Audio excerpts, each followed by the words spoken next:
आज की इस वीडियो में हम इस लैपटॉप को अपग्रेड करेंगे। हमारे पास अभी ये Lenovo IdeaPad लैपटॉप है। इसमें 12 GB रैम लगा हुआ है और अभी तक हम इसे हार्ड डिस्क के साथ ही यूज़ कर रहे हैं। इस लैपटॉप खरीदे हुए हमें 3 साल हो गया है और अभी इसका हार्ड डिस्क काफ़ी स्लो हो गया है। इसमें SSD लगाने का ये सही टाइम है। पर SSD लगाने से पहले हमें इसका हार्ड डिस्क का भी कुछ करना होगा। हम इसे ऐसे ही फेंक नहीं सकते। इसका भी एक सोल्यूशन है। हमारे लैपटॉप में यहाँ एक DVD ड्राइव दिया गया है और हम इसी का यूज़ करके अपने हार्ड ड्राइव को ज़िंदा रखेंगे। इसे अपग्रेड करने के लिए हमने कुछ प्रोडक्ट्स को खरीदा है। पहला प्रोडक्ट है ये क्रूशियल ब्रांड का 480 GB का SSD। हमारे चैनल के सारे वीडियोस इसी लैपटॉप से एडिट होते हैं, इसीलिए हमने 480 GB का SSD लिया है ताकि स्टोरेज की कोई कमी ना हो। वैसे ये SSD 240 GB के कैपेसिटी में भी अवेलेबल है। और दूसरा प्रोडक्ट है ये कैडी, जिसमें हमें अपना हार्ड डिस्क लगाना है। ये 9.5 mm का स्लिम वाला कैडी है। स्लिम लैपटॉप्स में यही कैडी लगता है। इस SSD और कैडी का लिंक आपको नीचे डिस्क्रिप्शन में मिल जाएगा, आप इसे वहां से भी ले सकते हैं। अब हमें इस लैपटॉप में SSD लगाने के लिए इसका बैक कवर को निकालना होगा और इसके लिए हमें एक स्क्रू ड्राइवर चाहिए होगा। हम यहाँ ये स्टेनली का स्क्रू ड्राइवर सेट का यूज़ कर रहे हैं। इसमें ये छोटा वाला स्क्रू ड्राइवर है और इसके बिट्स भी मैग्नेटिक हैं, तो स्क्रूज को ओपन करने में कोई प्रॉब्लम नहीं होगी। इस स्क्रू ड्राइवर सेट का लिंक भी नीचे डिस्क्रिप्शन में दिया गया है, आप इसे वहां से भी ले सकते हैं। अभी हम स्क्रूज को खोल रहे हैं। सारे स्क्रूज बाहर निकल चुके हैं और अब हमें सबसे पहले DVD ड्राइव को बाहर निकालना है। हमने DVD ड्राइव को बाहर निकाल लिया है। अब हमने इसके बैक कवर को भी निकाल लिया है। आप देख सकते हैं हमारा ये लैपटॉप अंदर से कुछ ऐसा दिखाई देता है। और ये है वो हार्ड डिस्क जिसके वजह से हमारा लैपटॉप स्लो हो गया है। इसे हम अभी यहाँ से निकाल देंगे। इसे निकालना बहुत ही सिंपल है। पहले हमें यहाँ दिए गए इन 3 स्क्रूज को खोलना होगा। आप लैपटॉप के बैक कवर के स्क्रूज को और हार्ड डिस्क के स्क्रूज को अलग रखिएगा, क्योंकि सबका साइज डिफरेंट है। अभी हमने इन स्क्रूज को निकाल लिया है और अब हमें हार्ड डिस्क को कनेक्टर से अलग करना है। आप इन्हें धीरे से खींच के अलग कर सकते हैं। हमने हार्ड डिस्क को कनेक्टर से अलग कर लिया है। अब हम इसे बाहर निकाल लेते हैं। अभी इस हार्ड डिस्क के साथ लैपटॉप का ये डिस्क होल्डिंग माउंट लगा हुआ है। इसे 4 स्क्रूज के हेल्प से यहाँ टाइट किया गया है। हमें इस माउंट को हार्ड डिस्क से अलग करना होगा ताकि हम इसमें SSD को लगा सकें। आप देख सकते हैं हमने माउंट को हार्ड डिस्क से अलग कर दिया है। अब इसमें हमें SSD को माउंट करना होगा। ये सीगेट का 1 TB वाला हार्ड डिस्क है और इसकी परफॉर्मेंस भी काफ़ी अच्छी है। पीछे से ये हार्ड डिस्क कुछ ऐसा दिखाई देता है। इसका डिज़ाइन कुछ ज़्यादा ही खतरनाक है। अब हमने इस माउंट में SSD को लगा लिया है और साइड में स्क्रूज को भी लगा दिया है, तो इसे अब हम कनेक्टर के साथ कनेक्ट कर देते हैं। आप देख सकते हैं SSD कनेक्टर के साथ सही से लग गया है। अब हम यहाँ तीनों स्क्रूज को लगा लेते हैं। स्क्रूज लग गए हैं और SSD का इंस्टॉलेशन कंप्लीट हो गया है। अब हमें हार्ड डिस्क को कैडी के साथ लगा के इंस्टॉल करना है। हमारा हार्ड डिस्क इस छोटे वाले कनेक्टर से कैडी के जरिए अटैच हो जाएगा। हमें हमेशा SSD को हार्ड डिस्क के इस बड़े वाले कनेक्टर से ही डायरेक्ट कनेक्ट करना चाहिए, क्योंकि इस सर्किट में हमें मदरबोर्ड की हाईएस्ट स्पीड मिल जाती है। आप देख सकते हैं दोनों कनेक्टर्स के साइज में कितना डिफरेंस है। अगर आपने SSD को कैडी के साथ इस छोटे वाले कनेक्टर से कनेक्ट किया तो आप SSD के फुल स्पीड को अचीव नहीं कर पाएंगे। अभी हम इस कैडी को लेते हैं और इसमें स्क्रू लॉक को लगा लेते हैं, जिससे ये कैडी लैपटॉप से अटैच हो जाएगा। लैपटॉप से निकाले गए इस DVD ड्राइव में यहाँ ऊपर ये स्क्रू लॉक दिया गया है। इसे निकालना बहुत ही सिंपल है।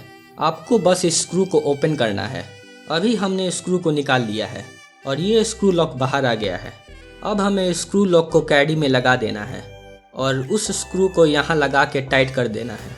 हमने इस स्क्रू को यहाँ टाइट कर लिया है और कैडी में स्क्रू लॉक इंस्टॉल हो गया है। अब हमें इस कैडी में हार्ड डिस्क को इंस्टॉल करना है। आपको बस इस कैडी के कनेक्टर से हार्ड डिस्क के कनेक्टर को मैच करना है और नीचे से हल्का पुश करके इन्हें कनेक्ट कर लेना है। हार्ड डिस्क तो कैडी से कनेक्ट हो गया है, पर अभी काम बाकी है। यहाँ कैडी के पीछे हमें 4 स्क्रू होल्स मिलते हैं और कैडी के साथ ये 4 स्क्रू भी हमें फ्री मिलते हैं।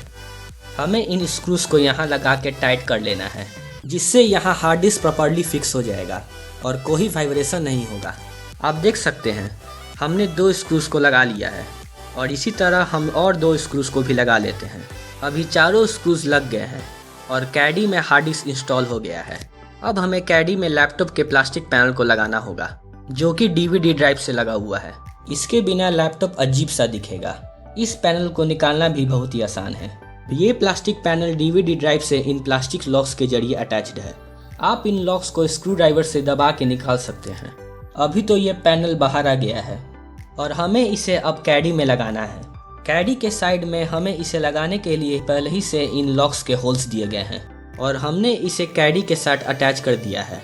इस कैडी को लगाने से पहले हमने लैपटॉप के बैक पैनल को बंद कर दिया है। अब हम इस कैडी को लैपटॉप के अंदर डाल देते हैं।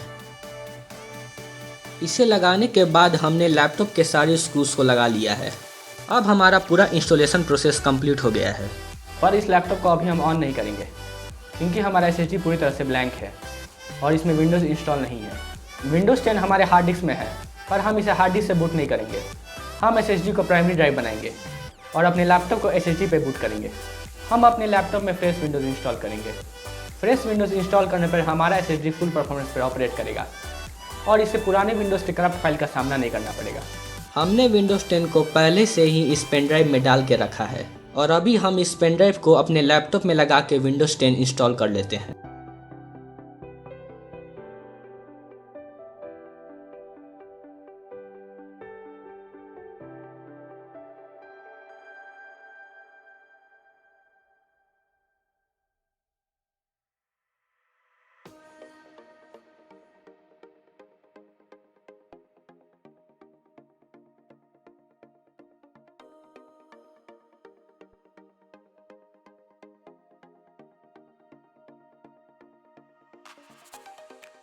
आप देख सकते हैं अब हमारे लैपटॉप में विंडोज़ 10 इंस्टॉल हो गया है। हम लैपटॉप को सेट कर लेते हैं। हमने लैपटॉप को अपने हिसाब से सेट कर लिया है और अब ये पहले से काफ़ी फास्ट वर्क कर रहा है। इसका बूटिंग पहले के 34 सेकंड से अब 13 सेकंड हो गया है और आप SSD के रीड राइट स्पीड को देख सकते हैं। ये हमें 540 Mbps की रीड स्पीड और 490 Mbps की राइट स्पीड दे रहा है। अभी हम आपको अपने हार्ड डिस्क का SSD अपग्रेड से पहले का स्पीड दिखा रहे हैं। इससे पहले हमें 128 Mbps का रीड स्पीड और 127 Mbps का राइट स्पीड मिलता था। SSD लगाने से अभी इस लैपटॉप में बहुत इम्प्रूवमेंट आ गया है। अब आप जो स्पीड देख रहे हैं वो हार्ड डिस्क का अभी का स्पीड है। कैडी से अटैच होने के बाद हार्ड डिस्क हमें ये स्पीड दे रहा है।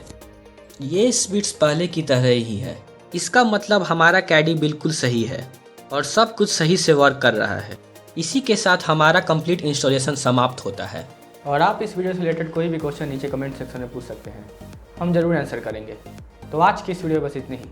और अगर आपको ये वीडियो अच्छा लगे तो इस वीडियो को लाइक कीजिए और चैनल को सब्सक्राइब जरूर कीजिए। तो आप मिलते हैं अगले वीडियो में। बाय।